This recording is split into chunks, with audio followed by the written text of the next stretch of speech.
Hello mga beshi, good morning. Ayan, 4:30 AM. Nag-start na po tayo ngayon magluto kasi kailangan maluto na ang lahat na lulutuin ko. Dalawang po tayo lang naman yan. Ulam namin is yan, Bicol Express, pork Bicol Express at saka yung palaya. Nalalagyan ko siya ng itlog at saka konting pork. Ayan, inigisa ko na po yan, yung pork ko kasi medyo nagtutubig yan kaya kailangan patuyuan ko siya bago ko ilalagyan ng bawang. Ayan mga beshi. Ayan, tuyo na po siya. Kaya ayan. Ayan, sasangkutsahin natin ng konti. Then after that, put one side tayo. Lalagay ko lang yan sa isang tabi mga beshi. Tapos lalagyan ko siya ng konting mantika at lalagyan ko na po ng bawang sibuyas. Ay, tsaka bagoong alamang. Ayan mga beshi. Pero yung alamang ko po, actually talaga hinuhugasan ko po yan para na hindi siya ganun kaalat. Kahit maparami yung alamang ko, hindi siya maalat.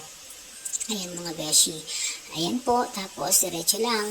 Gigisa-gisa natin yung mga yan. Ayan. Ayan po siya. Hinugasan ko po siya. Tapos igigisa po natin yan mga beshi. Ayan po natin, ayan, gigisa-gisa, inubos ko po kasi, alam mo kasi konti na lang po yan, kaya ayan po, ayan, kinisa ko na, tapos pinalambot ko na yun doon, tinakpan ko na, nilagyan ko ng konting sarsa para palambutin natin, slow fire lang siya, then nagisa naman ako dito sa kabila ng bawang sibuyas at saka kamatis, at linagyan ko siya ng konting pork na shredded, tapos lalagyan ko siya ng konting tubig. Ayan. Basta may sarsa po yung aking ampalayan. Tinimplahan ko na din yan. Ako, tansya-tansya lang ang timpla ko.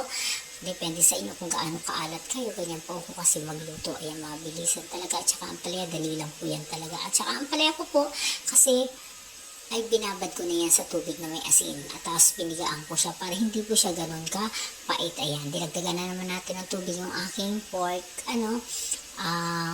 yung Bicol Express ko kasi gusto nila malambot. Tapos nilagyan ko na ng itlog yung aking ampalaya mga besh. Dalawa talaga kailangan kasi multitasking talaga tayo. Ayan, ganyan po ako sa umaga mga besh, busy. Ayan, luto na po ang ating ampalaya mga besh. Ayan na lang po ang ating Bicol Express. Ayan na po yan. Yan, luto na po ang ating